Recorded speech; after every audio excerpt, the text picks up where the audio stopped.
In this episode of Man vs. Marriage, creating dynamic momentum in your relationship.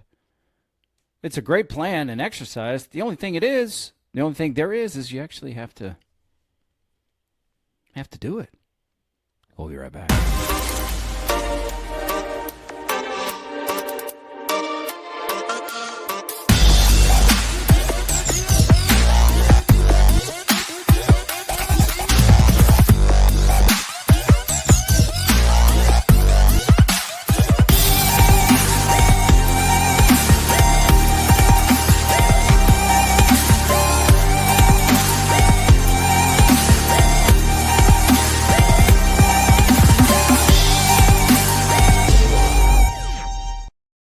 Welcome back to another episode of Man vs. Marriage. It is I, the Q Dog, in the Moran family studio with my lovely wife.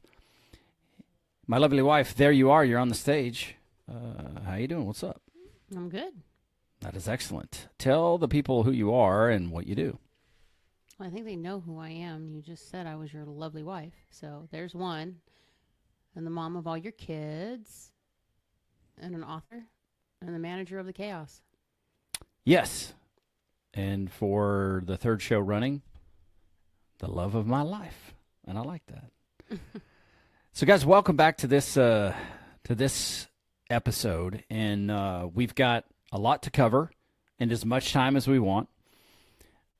The first things first, I want to make sure that you know that you can contact us directly. Help us grow this show. Help us by sharing the show. Also, help me help you. How do you do that? Well, email me, Quincy@Manvsmarriagepodcast.com. Here's something that's really cool. You may be listening to this episode 3 or 4 years after it has been published. But if you're listening to it now, you can have an opportunity to win some free Man versus Marriage gear, shirt, etc. All you have to do is email Quincy@MVSMpodcast.com to get yourself into the drawing. So make sure that you do that. In the meantime, head on over to QuincyMoran.com/apparel, and you will see this screen where you can check out some of the gear that we have. And I got to tell you, this is one of the greatest ways to go out and rep the brand. That way, you'll help us broaden the platform, because that's what this is about. Someone helped us, and to pay it forward, I started this program. Jeannie came on board with me, and now we take our journey and our experiences, and then we put it out there for you so that you can find the path that you want to get on. And then since we are helping you and giving you a place to come and get your questions, to get guidance, to get some mentorship, now we're asking you to go out and help others. That doesn't mean you have to coach them in their relationship. All you simply have to do is say what this show has done to help you. It's that simple. It's like a quick testimony. And the way that conversation starts is by rocking a shirt very similar to this. It just says Man versus Marriage, and people will be like, what does that mean? All kinds of questions. And if you are worried about people coming up to you in public and asking you things, I would present to you that you need to stop being a coward. Because that's the only way that we strengthen our culture and we support our fellow human beings that are married, is we stop being a coward and we do this. So let's move in to what we have going on. We did an episode 4 or 5 episodes ago, and it was very poorly titled. I did a terrible job. Like, I know what it's about, but it wasn't titled well. And so not only was it not titled well, I call it inside the show the momentum exercise. And then Jeannie and I completed the show, and we never did our momentum exercise. And so I didn't like that. And then when I came back to Jeannie She may not like me saying this. And I said, we need to do the momentum exercise. She said, I don't even remember what it is. I didn't. Hey, honesty is the best policy. So that's where we are. And I wonder if you have taken the time to do it. And what I realized is, hey, it's all great. But like I was talking to one of my colleagues at work, if you're not walking in to hand somebody or give someone something tangibly that they might have to put some effort into, it's very likely they're not going to do it. So that episode was all great information. It was a great concept. But if we're not following through, how can I have the expectation that our listeners are going to follow through? So the goal here is simply this. It's simply to talk through what the exercise is, let you know that you can email us in order to get your own copy of this exercise. And then Jeannie and I are going to talk through a little bit of it. And you can put out your reservations, honey. Go ahead and talk about what your reservations are as we start to talk through it. But we're going to work through some of the minutia, talking out loud or spitballing or whatever you want to call it, just to show you what a conversation like this could look like if you're going to work on it with your spouse, or to give you some of our internal dialogue separately to show you how we would approach it to work it out. So there may be some of these things that Jeannie may or I may have no idea which direction it should go.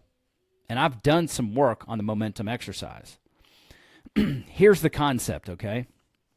The concept is this. Years ago, when I was first getting into podcasts, I'd found this guy that was doing the Renegade Diet. His name is Jay Ferrugia. Just this brute up in New York or in the Northeast somewhere. That was in the training world was pretty well known. I had no idea who he was, but he started a podcast talking about training, about life. The very first podcast I ever listened to, he was talking about wrestling. And I was like, well, this is cool. Like WWE wrestling. I think the Ultimate Warrior had just passed away, so he was having a conversation with somebody about it. And so on one of those podcasts, because being a podcast listener, you get in that mode where you got to hear the next one that comes out. You guys do that with our show. I need to know what the next one is, and I want to hear it. I want to consume it. I want to digest it. And so one of these exercises or one of these shows, I think he went through a bit of a transformation because he just started to become more humble at the appreciation of what life is and relationships are as he went through the show. So there was an exercise that somebody gave him and said, okay, think about your life in present day. Fast forward to your death. Pretend you're hovering over your family, the people that matter the most to you, and they're standing at the podium, and they are telling one another what you meant to them, what impact you had on their lives. And he said, I want you to think about, what would you want them to say? What impact would you want them to talk about that you made on their life? And so you get to thinking about this thing, and he said, come back to the present day and ask yourself, is the life I'm living today going to get me to that destination? Ultimately, when I started to think about it, I said, no, it's not. It's not going to get me there. And so I really had to have like a come to Jesus moment with myself to say, what am I willing to do differently so that I can walk into those words? And then Ed Milet kind of, reinforced that when he said, hey, when I go to heaven, and God shows me the man I'm supposed to be, I want to be an identical twin for who he created me to be.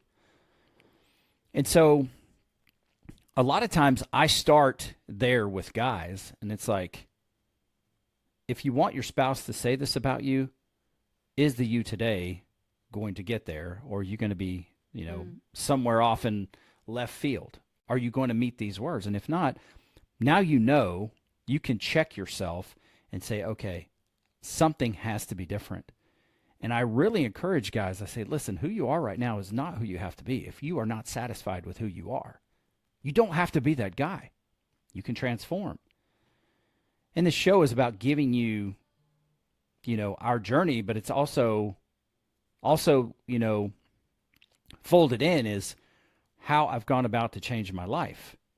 And thanks be to God, I've been able to do that, primarily by His grace. So that's what, when I started, I was doing some praying about the show, and I said, you know what? This concept needs to be used in our relationship, mainly because what we're going through now with a transition from little kids to teenagers to young adults to the final child of ours graduating high school. It's like, what does the next phase of this life look like? We can let it all happen, or we can work hard to design it and get a true north to where we want to be. Your thoughts so far, honey? I mean, I like where you're going with it. I don't know what it's going to look like. Some of these questions off the cuff are a little harder to answer. That's good. That's what I want. I'm through it while you're talking, and I'm sitting here thinking, this is not something that I plan to do. Spitballing, so my answers are probably not going to be what they'll end up being, but it's okay. I mean, if I go back to that McConaughey deal, what do you want more of? We've learned the lesson right now that if we try to make the answer so perfect, then we'll get paralysis by analysis and we won't put anything. So right now it's like, I want this just like I want it for you. Just like I wanted it for me. I want this to be something that provokes your thoughts and gets you in a mindset to say, what do I want my future to look like with my spouse? Because a lot of times we're hell-bent on, here's my health, I got to go get it. Here's my career, I've got to go get it. Here's my personal goal for achievement, I've got to go get it. But where's the common goal for the relationship? And maybe you, the listener, didn't know that it was a thing that you guys could actually create what it is you want as you move forward into your relationship. And you can. Jeannie and I have done that. And we've failed. And we've done it. And we've failed. And we've done it. And then we don't use the tools. And we fail. But now I want to think a decade into the future and run through this exercise. And then as we do our check-ins like we've recently discussed, this is going to help us get there. And look, in 2 or 3 years or in 2 or 3 months, we might look at this and say something in my heart has evolved. So I'm asking us all, myself included, not to fill it out haphazardly. I mean, make some notes, but then really set your heart into prayer and ask the Holy Spirit to guide you. Quick testimony, okay? I think I've used this before, but I'm going to use it again right now. Could have been used on the last show. As I was changing and developing my life, I had an idea of what I thought you, honey, Jeannie Moran, needed to do to make your life better. Mm-hmm. So I was praying for those things. Let me tell you, the heart of it was, my heart was pure because I wanted you to realize anything that it was you wanted. Mm-hmm. But I was praying for what I thought you wanted or what I thought was best. And so one day in prayer, I felt the Holy Spirit just kind of shuffle the deck a little bit and say, why don't you ask me what my heart is for her and what her heart is for her? Because those values will align. Rather than what you want for her, let's find out what she wants for her life. And I was like, gosh, that's a great concept. That's a great lesson. Because I don't want the things that you want for your life to be my idea. I want them to come from the desires that have been illustrated in the creation of you. Like what has been written into your DNA according to your purpose on this earth. And so I started to pray that way. And I will tell you, it wasn't I didn't tell you anything about praying for you that way. It wasn't 2 days. I think it was the next day that you decided you were going to make some changes. I don't know if you got another book, but you started to get healthy, and then you were making a run at trying out for The Voice. And it was like instantaneous that way. Mm. And so now, as I approach prayer for anyone, I will petition the Holy Spirit and say, where is your heart concerning this person? What would you have for them? And if I get anything in my heart, I don't pray to change God's mind about what God wants for us. What I do is I start to pray for that person and try to channel that river of living water in my spirit to whoever that person is, so that Christ in us connects and that person starts to believe what God believes about them. And there is something incredible about that. So I'm no longer, like, I still pray and ask God where his heart is, but the true prayer for me now runs horizontally, because it's Christ in me looking to connect with Christ in you, so that your unbelief can be dismantled and your belief can rise. I'm not trying to get too deep in the spiritual side of things, but I just want to let you know where I'm coming from. So that is the way that I pray now. And so I'm asking you just to ask God, where is your heart concerning my relationship? So let's go through this. And like I say, we will have we have a version of this that we can send to you in PDF format.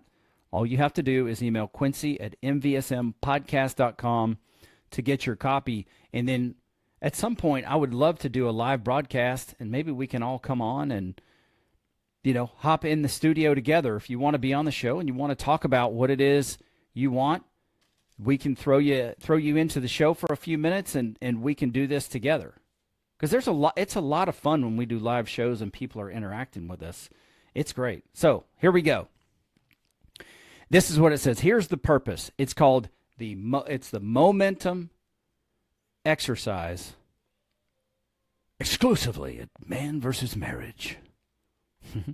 Here's the purpose. Design the next decade of your relationship from your heart. Use the following principles. Okay, so fast forward a decade in your marriage. Imagine yourself sitting with your spouse, having a time of gratitude and reflection.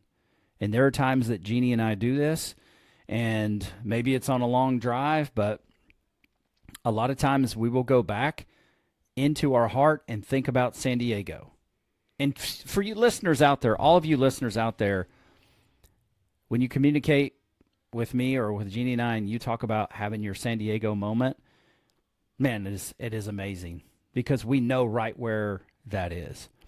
So here's the question. What are 3 to 5 attributes you want to celebrate about your relationship?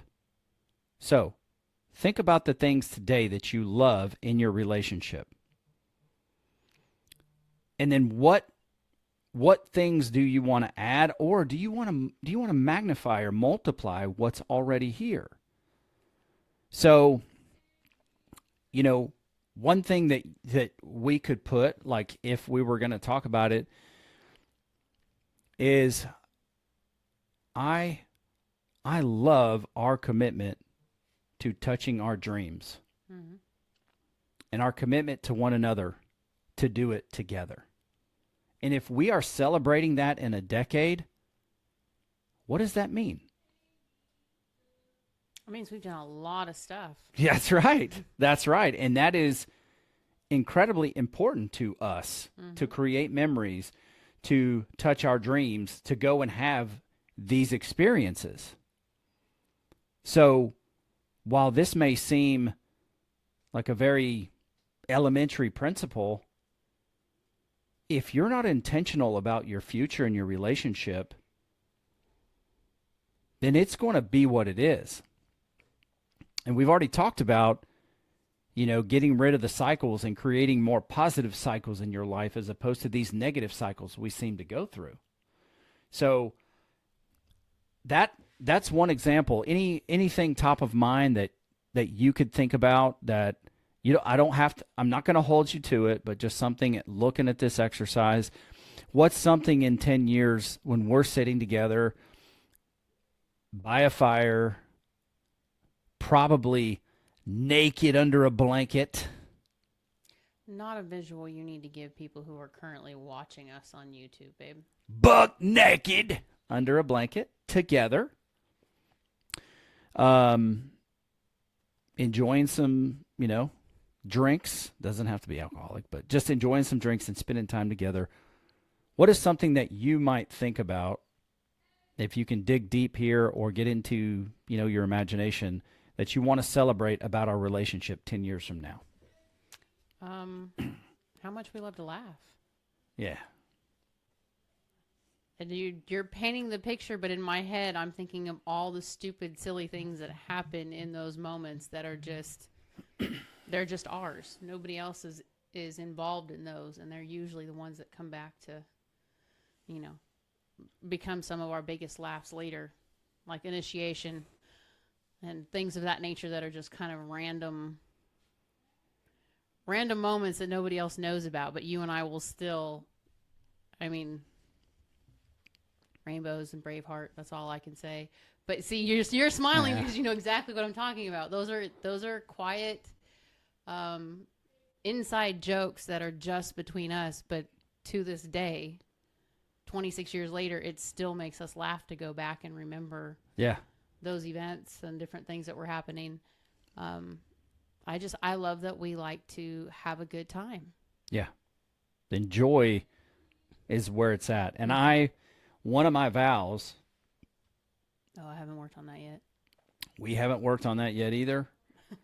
We have a show about vows that we never finished either.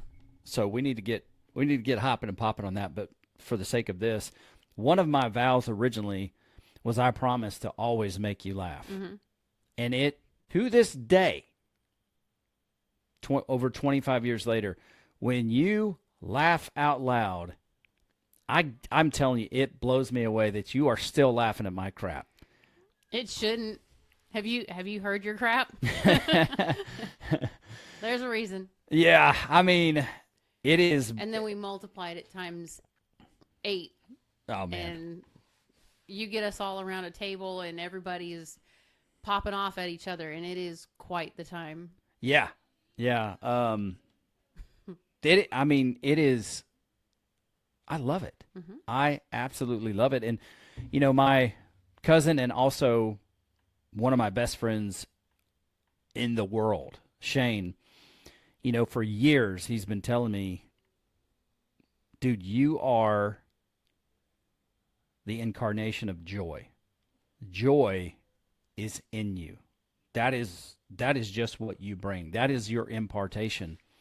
And I really believe that, because with all of the various challenges that we've had in our life, biblically, the Bible says the joy of the Lord is your strength. And I'm amazed at the strength that he has provided me through those times. And some of the joy, one of the largest aha moments when it comes to that joy is knowing that you are not alone. No matter what you face, you are not alone. And that helps me. That changed my life, especially standing in the dark, having my autistic child scream at me. Yelling at the top of his lungs that everything in his life is my fault. And those are like very challenging times where I feel like a humongous failure. But in the past year, I've just standing there knowing what I'm doing is for his betterment and for his maturing. And the Holy Spirit saying, dude, I see you where you are, and you are not alone. Ugh. Chokes me up right now. But I love that too about our relationship. And I did a little bit of this momentum exercise. And I want to see in real time. Should have had this pulled up. Oh, Q dog. You didn't. Okay.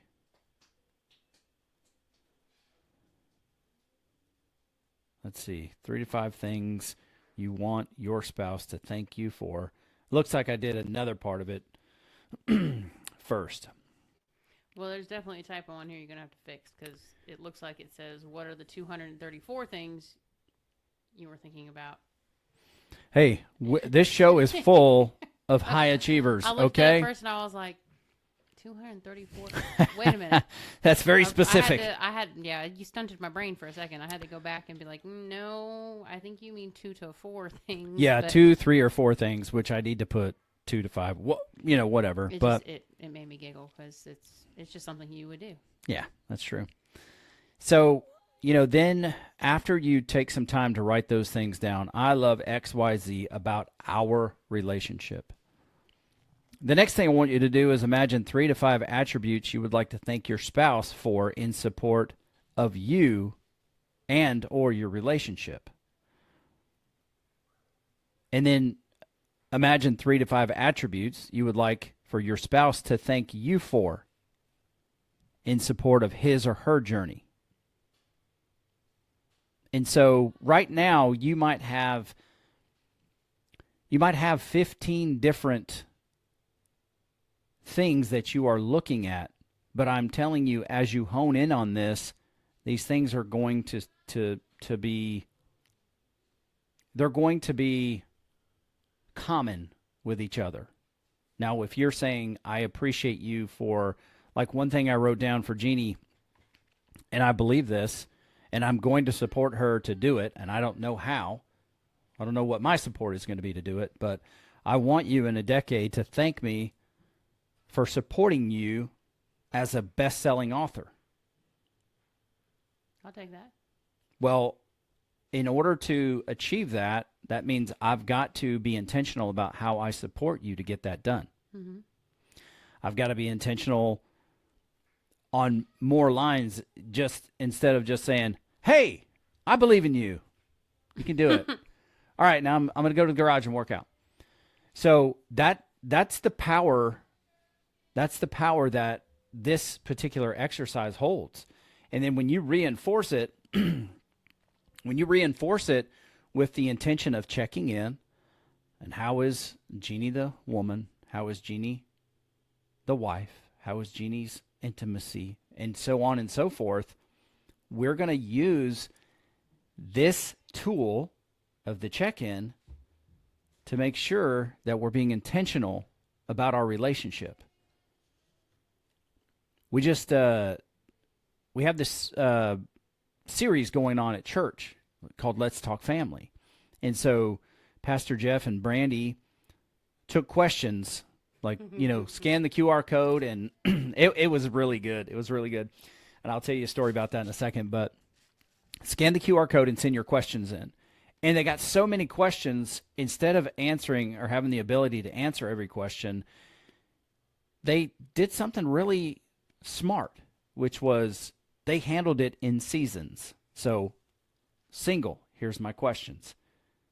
Newlyweds, here's my questions. And so they took them and they honed them in to basically sum the value of the questions. And one of the questions is, have adult children. And the things they're talking about is, my spouse and I are not connecting, and I'm concerned about my relationship. And these are things that we talk about on the program all the time. Yeah. And well, we're in that season of life. Right. And where we find ourselves. And so I was blessed to hear, you know, I was blessed to hear their take on these things. And there were some things that they were trying to be sensitive to. And one of the things was like, should we live together before we get married? And Pastor Jeff is smiling, and you know, Pastor Brandy she's like, well, and she just finally goes, no.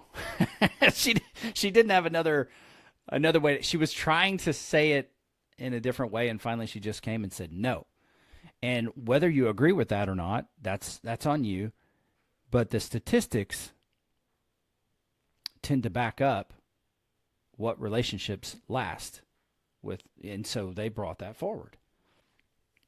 One of the stories, just quickly, that they talked about, because she said that she had said through Pastor Jeff that she was going to correct the record. Well, they were doing a fishing tournament, and she answered a phone call, and he was upset. And it turns out that it was their tax lady on tax day, and she's supposed to get the net and get the fish. Well, I don't think Pastor Jeff told that she actually got the fish. So she's like, I want to correct the record here and say, I was on the phone with the tax lady, and he was like, let the government come after us. We're trying to win a fishing tournament.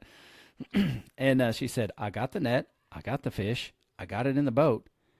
And then I finished the call, put the phone in my pocket, and then I caught a 20-pound catfish. And he didn't tell that part of the story. And so they just set it up really well. It was pretty hilarious. And she's like, Was her catfish bigger than his? yeah, based on what I That's saw. why he didn't tell anybody. Could be. You're And not so- going to say, no, there is not a fisherman alive who is going to give credit after he's just talked about this moment that you were screwing up because it's fishing tournament. We're supposed to have our head in the game. I got a fish this big. You're supposed to be paying attention.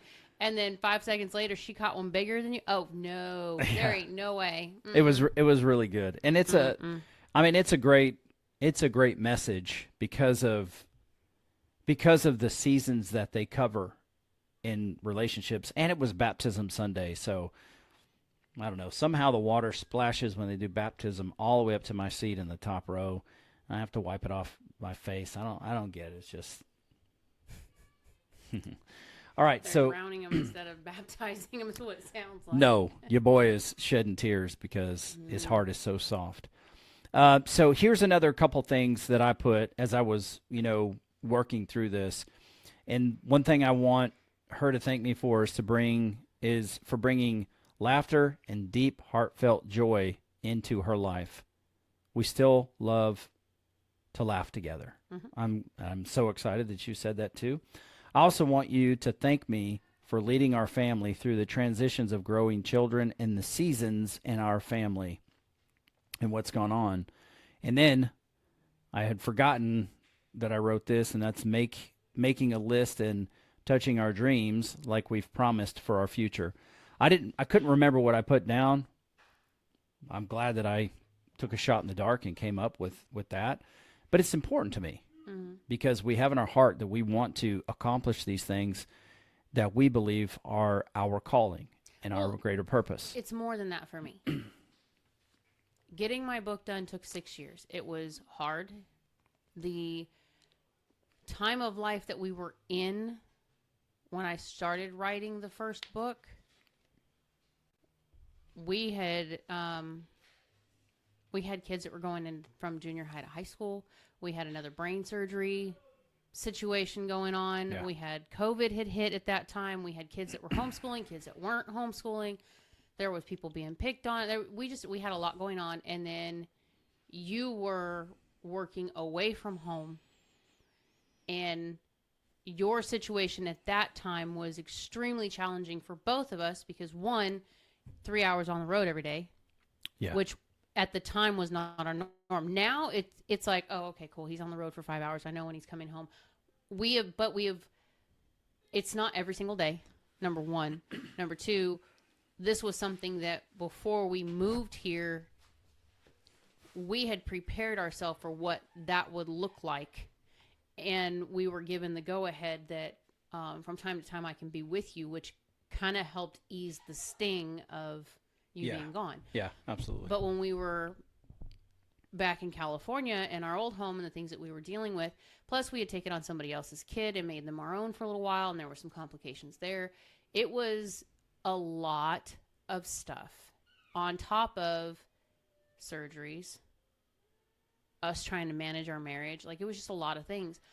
And the one thing that I think I'm the most proud of after getting it done is all the girls coming up to me and how proud they are that I finally did what I wanted to do. And honest to God, I thought they were going to be like, oh my God, my mom writes porn.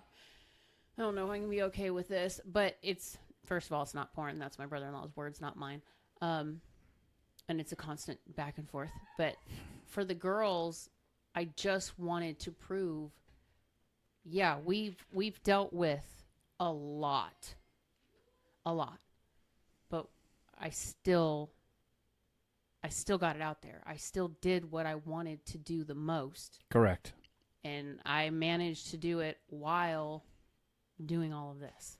Now, what in your opinion, why does it matter so much that you saw it through? I know you gave us an answer, but I'm gonna massage this a little bit.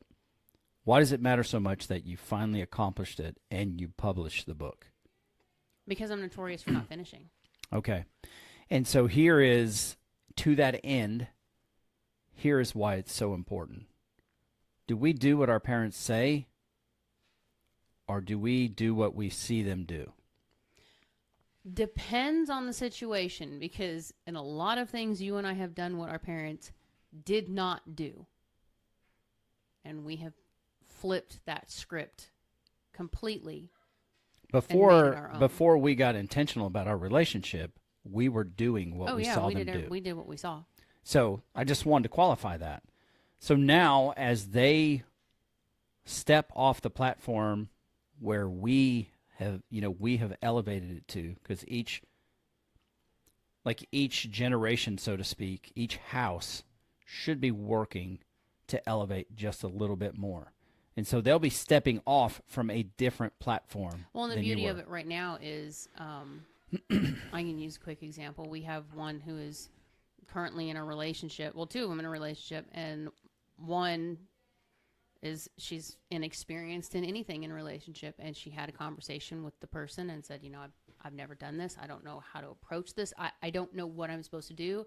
And thankfully, they had a open discussion about who's in what role, yep, where the responsibility lies, what boundaries they have. And I told her, I was like, that is the smartest thing you can do from the gate, is have that open. Because as long as you can have those conversations, you won't get stuck.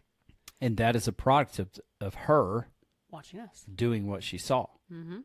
And so, same with the other one in the courtship. I mean, that was the whole time that she's been in this relationship. That's been her goal, is I want to be courting with somebody. I want to be exclusive with somebody. I don't want to have to worry about anything coming in or anybody else being involved. I want to have my own relationship. I have these goals. I want to get married. You're going to talk to my dad. It's something that she requires, is my dad has to approve. My parents have to be accepting of this, because if we're not accepting of it to her, there's got to be a really good reason. Yeah, and I think there's probably some caveats to that, but I think she has seen some other young men come through here that we have talked to our daughters about, and it's like, I don't believe this particular gentleman is ready or right for you. Mm-hmm. And we don't force that on them. No, but we don't ignore what we see. No, we can't. And it's a practice of mine. And dads, if you're not doing this already with your daughters, I don't know what your house rules are, but if any boy is going to try and come and talk to my daughter or wants to take my daughter on a date, number one, you're coming here to look me in my face because I want to look you in the eyes and I want to see what you're all about. I want to have a conversation with you. I want to know what your story is. And I've been practicing for that for a lot of years because I used to practice on my friends' daughters and say, okay, who's this guy? And there are some great techniques like I used to use, which is calling the guy by the wrong name to see if he would get all bent out of shape. That would tell me about his maturity level. And it's funny because I did this out in Idaho one time to one of my niece's boyfriends.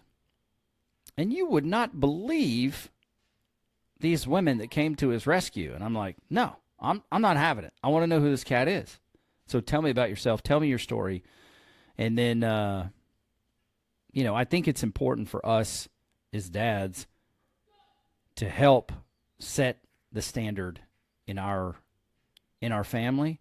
And that includes having these young men come over and understand where we sit when it comes to some of our most prized possessions. Well, and I'm excited because they're taking the people that are currently in this pot of people that we're talking about. They're brought up on old-fashioned traditions. That, or they're honing in on the fact that that's what our daughters were raised with. If you take my daughter out, you open the door. If you go somewhere and there's a crowd of people, you guide her through the crowd. If you walk on the street, you walk on the outside. Mm-hmm. If you take her out to dinner, you pay the bill. So far, these new people coming into our lives and making our girls happy, they follow the pattern of what they see their daddy doing. Yes. Which is really good. The fact that the kid was, honed in on guns too was pretty cool. But yeah, I like that. It's nice to see that they aren't just watching us anymore. Yeah. They're eating the meat and they're spitting out the bones. This part of our relationship works for them. This is the foundational side that they like, and this is the side that they're kind of like, either we're not in that part of our life yet, so it's not something they're honed in on, or we're not really sure about that. I mean, even in heated conversations, we had one about a dress not long ago for one of our girls. Yep. And the way the conversation went down between you and I was very heated, which it shouldn't have gone there, but it went there. And the funny thing to me is, I talked to him later and said, you need to address this because that could have been hurtful for her. It's a dad's opinion for his daughter, especially in the phase of life that they are in right now, is extremely important. And so there's a way to tell them, you could be a little more modest in what you're wearing, or it's really pretty, but I just don't think that this is appropriate, things of that nature. But at the time, I think you and I were kind of heated with each other for some other reasons too. So I think it just kind of tipped it. But what got me was when the girls came to talk to me. Now, Quincy and I squashed everything. We got it all settled. We discussed whatever. And two of my girls came back and said, it wasn't that you guys argued, and it wasn't what Dad said about the dress. I knew he wasn't going to be happy about, the cleavage side of it. We've heard it before because the sister wore the dress. She says, what bothered me was the way he snapped at you. Mm-hmm. And the way that he got mad at you. Both of them said, he doesn't do that. So that's what set the three girls off, was something's wrong because that's not Dad. That's not how we do things. Yeah. That's important to me because that means they know when we're out of character. They know how to recognize. And the cool part was Quincy and I squashed it. We came back out. We talked to the girls. We both did our separate, we don't do this in front of the kids. We might get heated, but we don't have big conversations in front of them.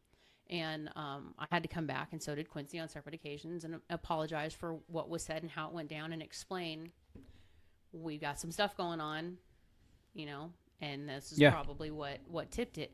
And that helped them to see that we owned it, we fixed it. Yeah. And we didn't just, it's okay. It was just one of those things, and we just, whatever, we'll move on. We don't do that. We don't. Yeah, do that. I We don't definitely brush crap under the rug. That's just not how. I it definitely had works. a conversation with them, and even the daughter that was trying the dress on, and each of them told me I didn't like the way you spoke to mom, and I said, you know what, I'm not proud of it either.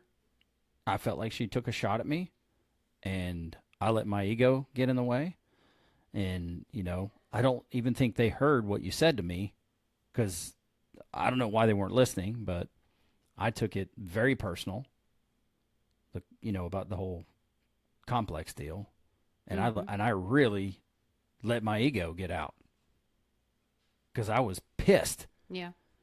and we were already bumping heads about other things, and so I had to go make it right because that is out of character for me. But Well, and it's also something that is important to you that they don't take something we say, especially when it's not intentionally spoken, and allow it to fester to make a scar. We want to go in and uproot it real quick and heal it, apologize for it, clear it before it becomes something yeah, later down the line. But that again, that's something that we have had to learn in our marriage first and then come back and teach it to the kids. And of course. thankfully they do the same thing now. Like they don't like it. I don't blame them. I don't like it either. But if they do something, they own it, most of them, most of the time. And, they're like, I did it. Consequence is consequence. I did it. Yeah, if it's what we preach on this podcast. If you screw up, no. When you When? screw up, you need to own it. And I have to own it. You have to own it. And that's part of it. I wasn't proud of the way I talked to you. I mean, I didn't, it's not like I, completely No, it wasn't like cursed you out. you weren't cussing at me or anything. It was just Yeah. it was just the level of heat that came out and the anger that came with it that was just kind of like, whoa. That it caught everybody in the room. Everybody was like, whoa, Dad doesn't do that. Quincy's one of the most patient people you will ever meet. And I can tell you he has buttons, but you have to stomp on them to set it off. Yeah. The only one who can probably short track that would be me and Hunter. But Well, there's some people. but I don't want to say who they are because they might take advantage of that. I'm kidding. no, but I know which ones hurt. I know which ones would set you off. Not everybody does, and people try. God love them, they try. But I think that's what's shocked everybody is the girls were like, "Whoa," because that's for you to pop off. It takes quite a bit for you to get there. Yeah. But they didn't know, like I said, they didn't know that we had other things that were bubbling under the surface either. So Yeah, and I don't, not that they needed to. I don't think they necessarily paid attention to the entire conversation because we talk. We get loud and talk. I mean, yeah. when we're just yapping, but it hit me in the ego, and I reacted emotionally out of my ego, and I popped off. Mhm. But I had to make it right. And when you fail, when you crap the bed, you got to make it right. It's just the way it is. But see, that's one of the things that I appreciate about what we have, and that's something that I hope we continue to do as they start looking at getting married and having their own families and, moving on with what they're going to build. Is I hope that we continue to be the example of what to do as opposed to what not to do. Yeah, and we will as long as we're intentional about our relationship. Which is a great segue back to the exercise. So now you've imagined 3 to 5 attributes you want to thank your spouse for in support of you and or your relationship. Imagine 3 to 5 attributes you would like for your spouse to thank you for in supporting his or her journey. And the next thing is crucial. Come back to the present day and review your list, asking yourself this question for each one. Am I providing these attributes in support of my relationship and spouse today? Only you can answer that. That's not true. You and your spouse can answer that. Because here's what we've learned. What you think, what you're doing with the right heart and you think is the support your spouse needs may not necessarily be the support your spouse needs. because you might be doing what we do, which is providing it the way we would want it, which is probably not helping your spouse because you need to provide the support the way they want it because you are supporting him or her. So now here's the next question. And like I say, email us and you can get this. Are my personal intentions and daily actions leading me to these attributes? In other words, are my intentions and actions going to align with the words and values of the future me that I desire to be? And I'm going to tell you, if you take this exercise and you decide not to protect your ego, and you ask God in humility and surrender, where am I missing it? He is faithful to show you. And your spouse, being that you guys are on the same team, your spouse may too. And there may be some misunderstandings going on in your relationship right now because, like I say, you truly feel like you're supporting your spouse because it's the support that you would want. But wives, your husband may not be responding to the support you're giving him because it's not what he needs. Well, and there's a caveat too, because sometimes we do treat people the way we want to be treated, which is everybody says it's the golden rule. Treat people the way you want to be treated. That's wrong. The caveat is you treat somebody with respect because you want respect. You treat somebody with love because you want love.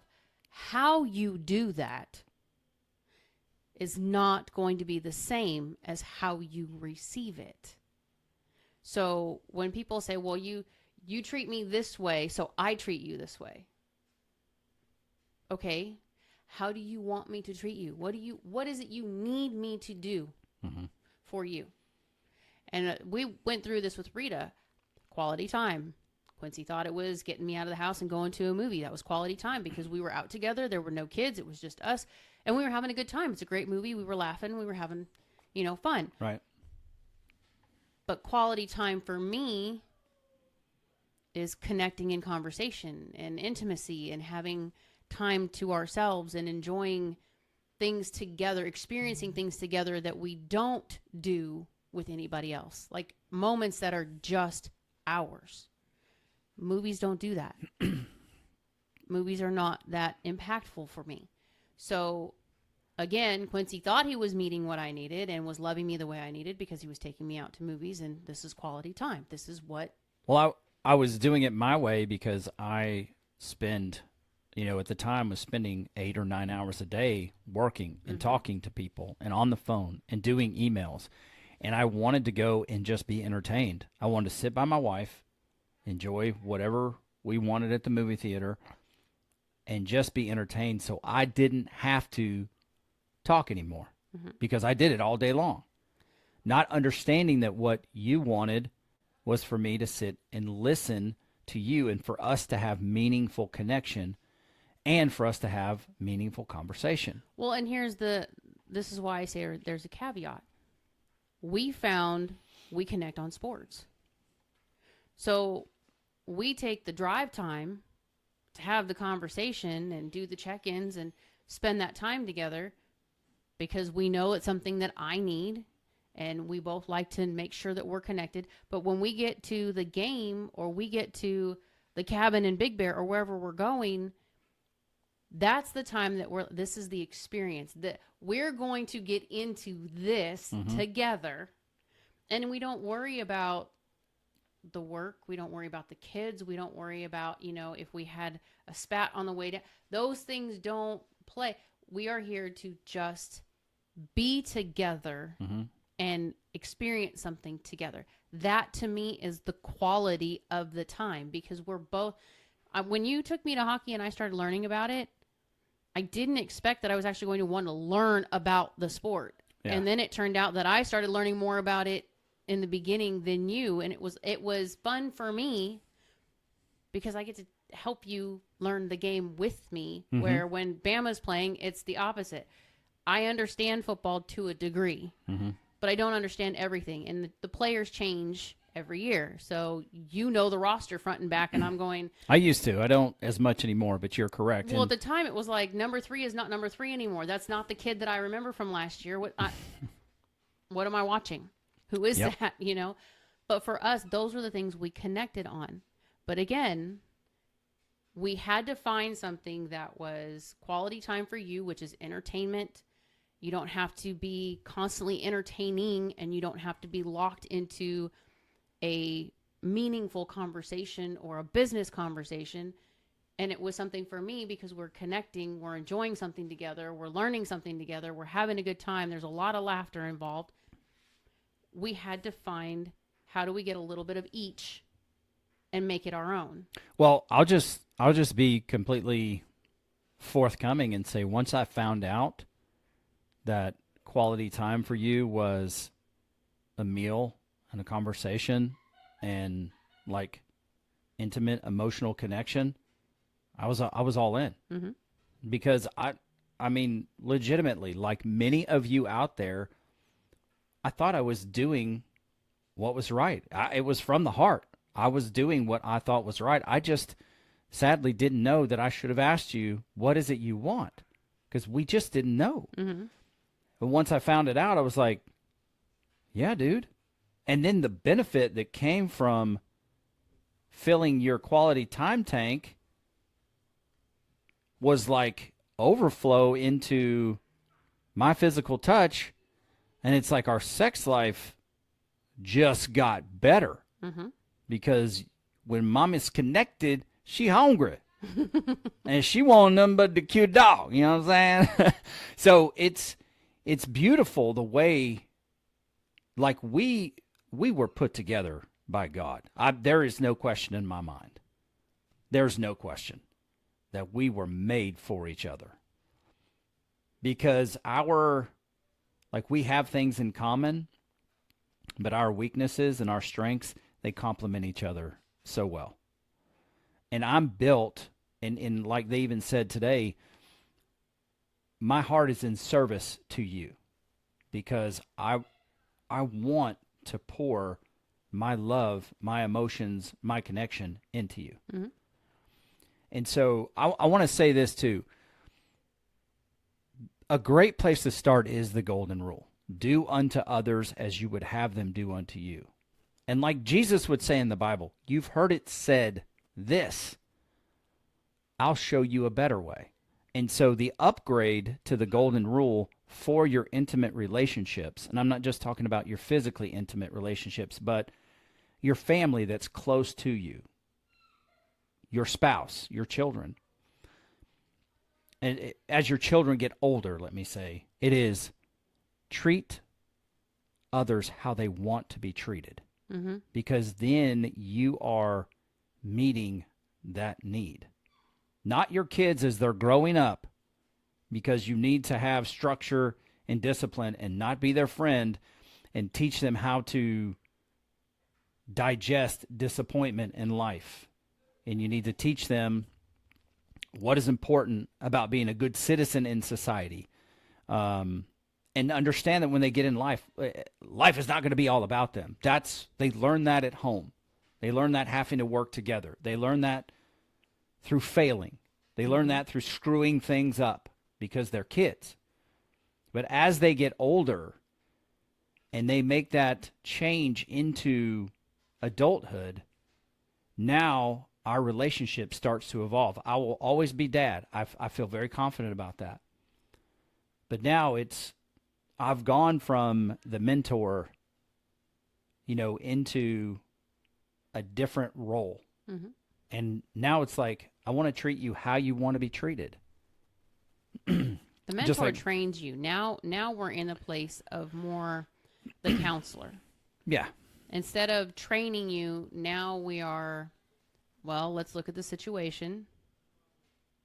What do we see? And you kind of help process them. You're more of a coach now than you are a mentor. Now you're kind of feeding them the questions to get them to pull out the answers. Yeah. And then there's still that one little piece that will always be there. I mean, my parents are in their 70s, and it's still, if something happens that is I just don't know how to process this. I can still to this day call my parents and be like, okay, you have years on me, and clearly I didn't understand this when I was in my 20s. What the hell?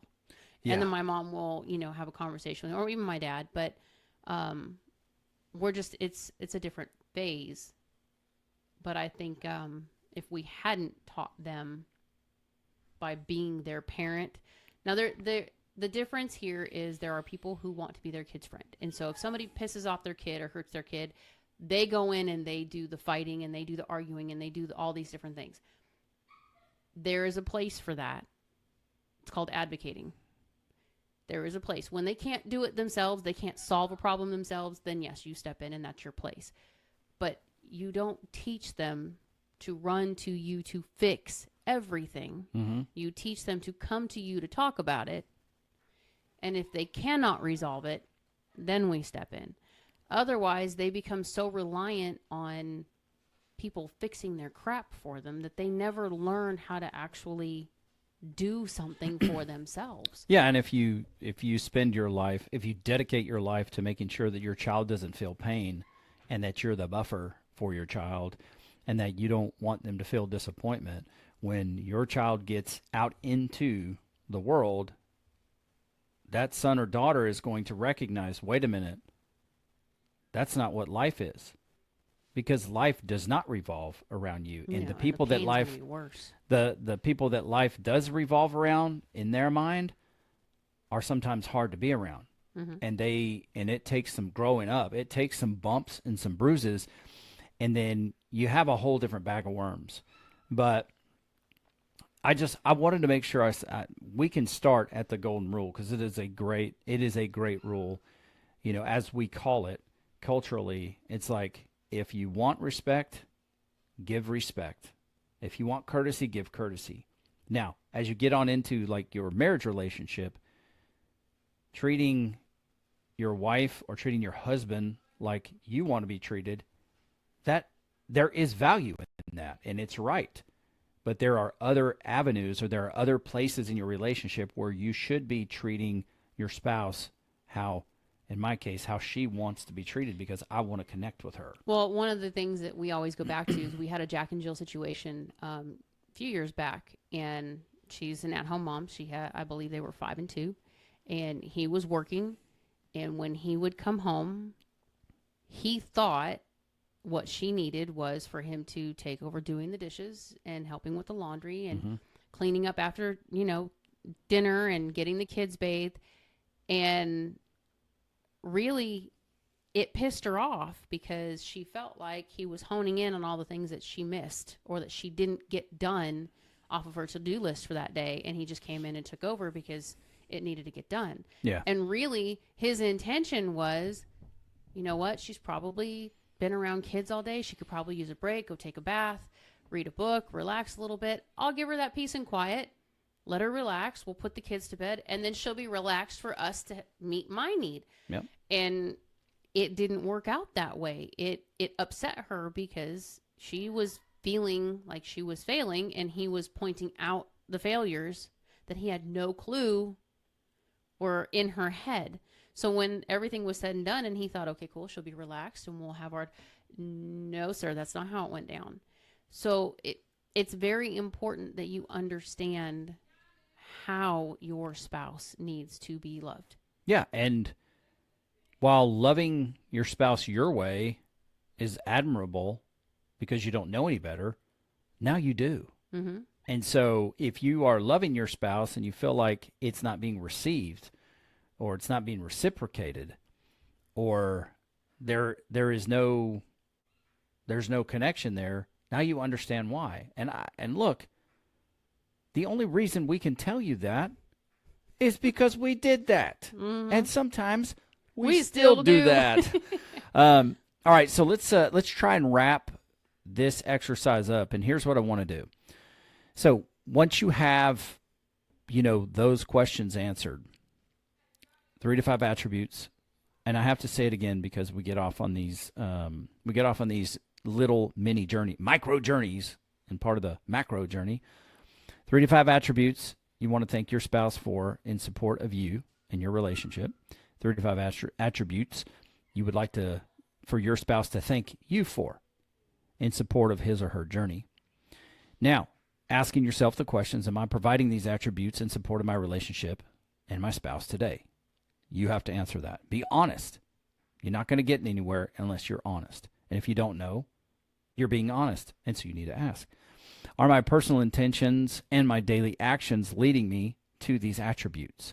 In other words, are my intentions and actions going to align with the words and the value of the future me that I desire? I hope I'm saying that as plainly as possible. I can be wordy. So what you're going to do is you're going to start from the last and work your way to the first. And you may ask yourself, why? Because number one, what would you like to have your spouse thank you for being?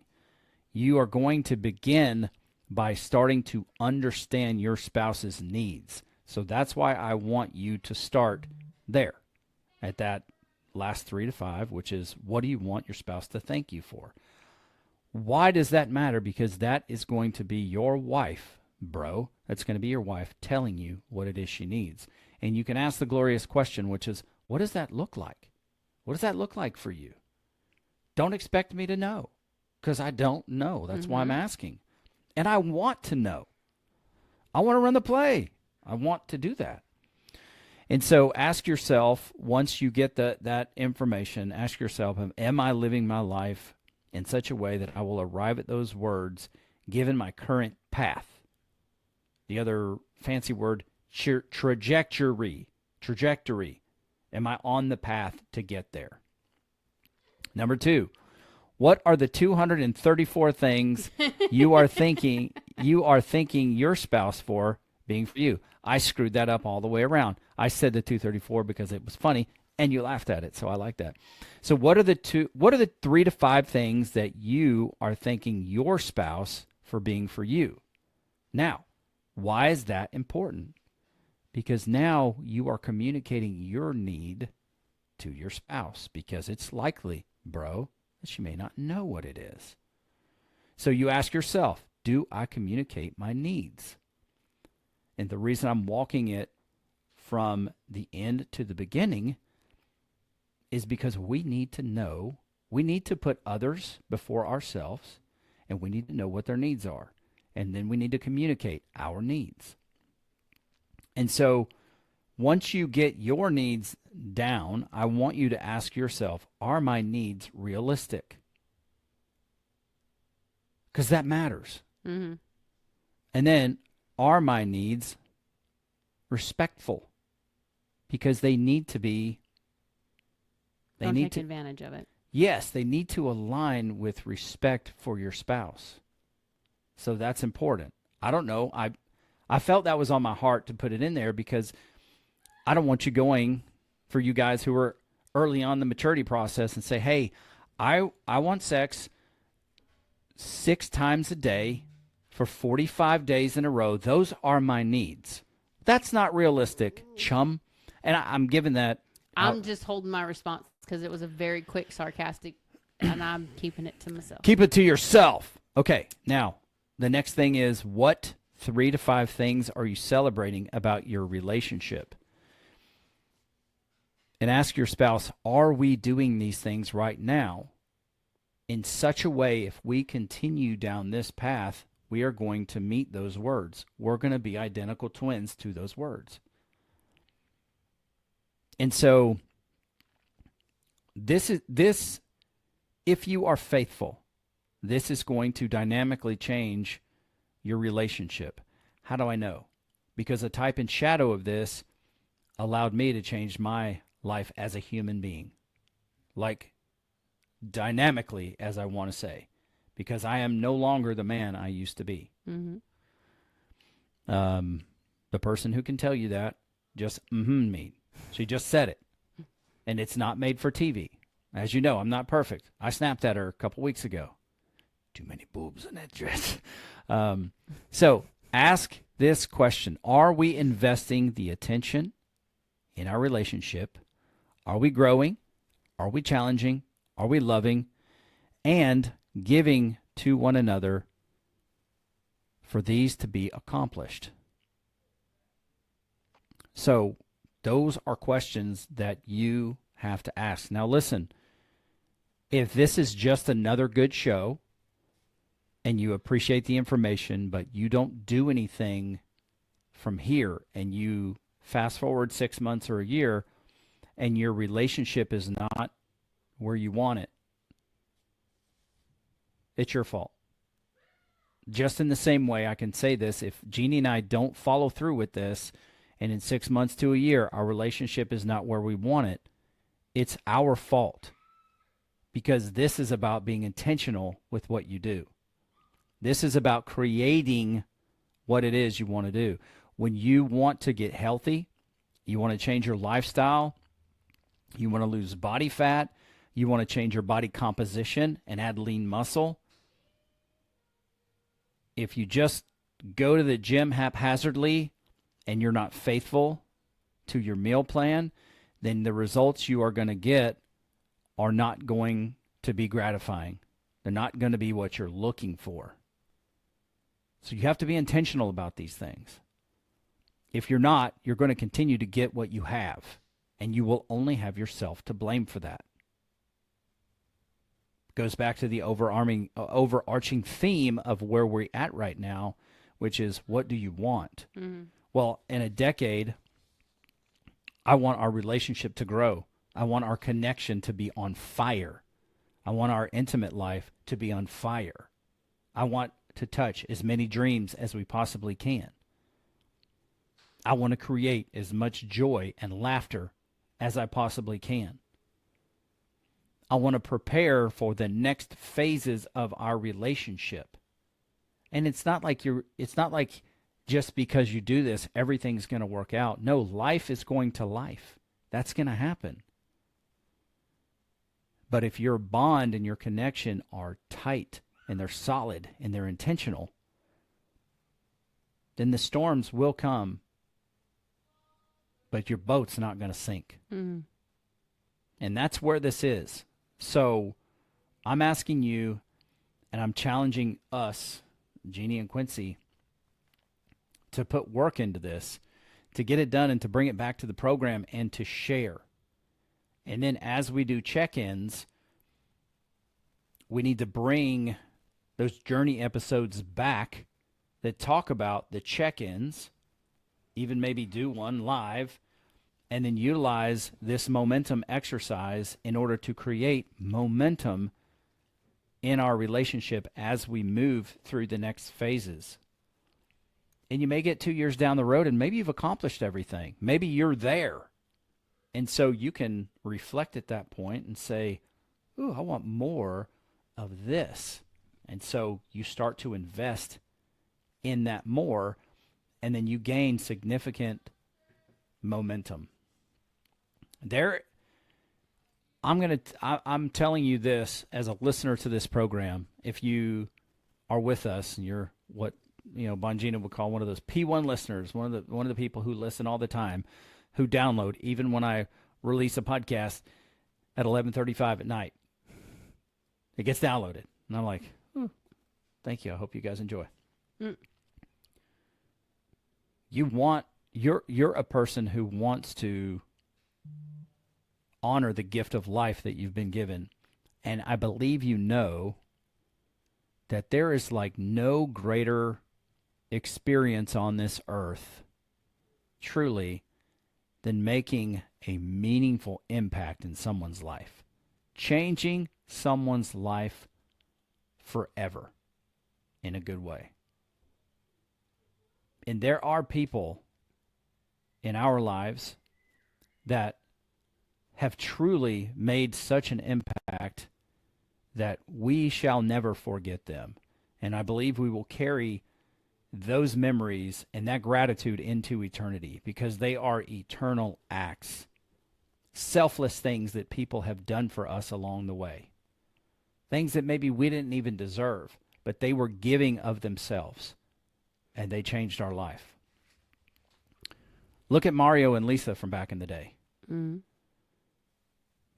I don't have the words to articulate the amount of appreciation I have for Lisa and how hard she worked to support us at a time when I was not being a great husband or a great dad.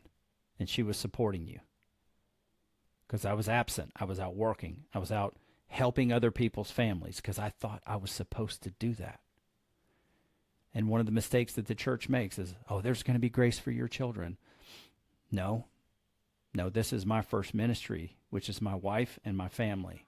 And that's the grace. That's where I need to be. That's what I truly appreciate. One of the things I truly appreciate where we go now is they have a host of pastors. So if the lead pastor has a family event or a grandchild being born, they have a network to support one another so they can be present with their family. This is my perception from the outside. And I think, how valuable is that? How valuable would that be? I don't know from my dad's church, but how valuable would that have been? Mm-hmm. How valuable would it have been for my papa's church or my uncle's churches or other places where you don't have 5 people out of 50 pulling the load, and they can share that load together so they can be present in their family.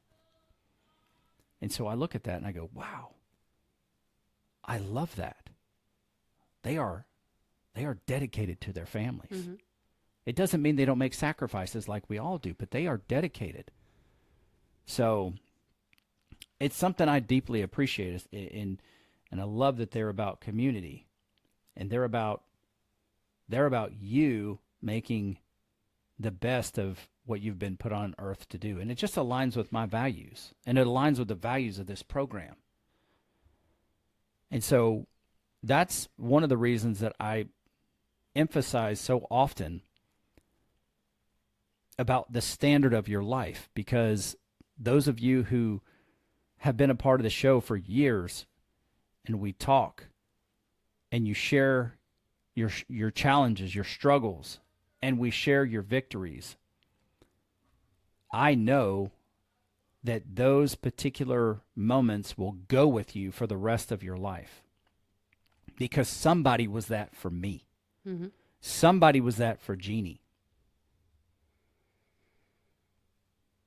There's a family with the last name Guspeth I was just thinking of Jack when you said that. that I will go to war for any day, any time, because of what they invested in us, what they did for our family. And, you know, there are many others. If Izzy calls me and says, hey, man, we gotta go do something, I say, I can't tell you where we're going. I can tell you what happened. I just need you to come with me. Whose car are we taking? That's right. That's right. I'm in. Because the impact that they've had on our lives, on my life, is eternal.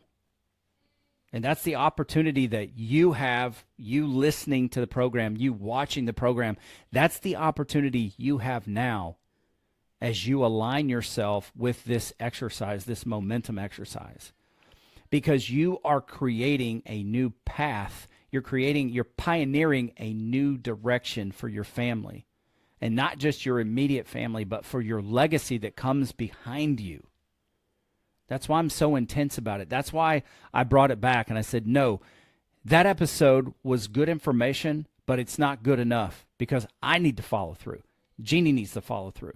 And we need to do that in leading you in service to this exercise so that we create that path that I believe God has for each and every one of us to set our legacy up for success and to make an eternal impact in one another's lives. So I encourage you to get this done and to share it with us. If you want your own copy, then email Quincy at mvsmpodcast.com and we'll get it to you. Vis-a-vis email, PDF. Here's something that really irritates me, and I've been battling it the whole show. This dang chair just keeps running out of steam. So I mean, if you were to time lapse this particular podcast, you would see me Shrinking. Just look at my shirt. It's the old. It's the I know. old chair. In the new studio, we've got to get some I want great gamer chairs. We got to get some great chairs. I need something with lumbar support because these suck.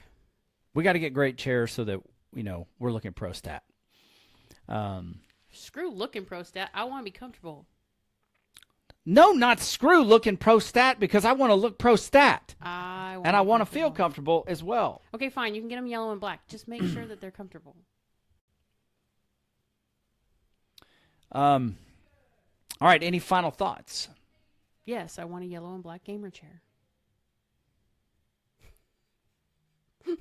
That's not going to be eternal. I just want you to know that. I don't need it to be eternal.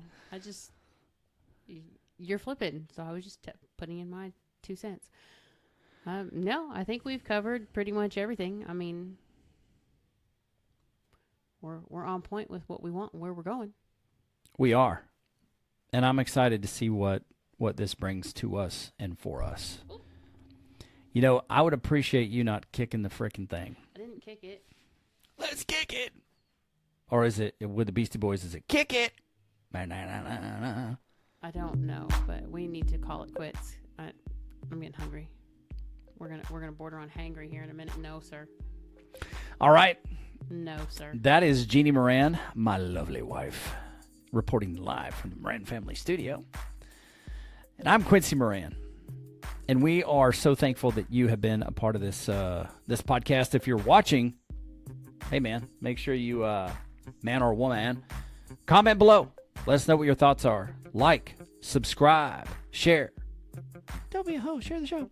I can't take that from Andy, but it is so catchy. It's so catchy. If you are on audio podcast only, like Apple, Spotify, etc., make sure you subscribe and share the show with your friends. And go to quincymoran.com/apparel and pick up your clothes today. And don't forget, if you want a free shirt, hoodie, etc., all you need to do is email Quincy at mvsmpodcast.com and let me know that you would like to enter the drawing for some freebies. That's right. All right, she's Jeannie Moran. I'm Quincy Moran, and this is Man vs. Marriage, the podcast. Roll Tide, everybody.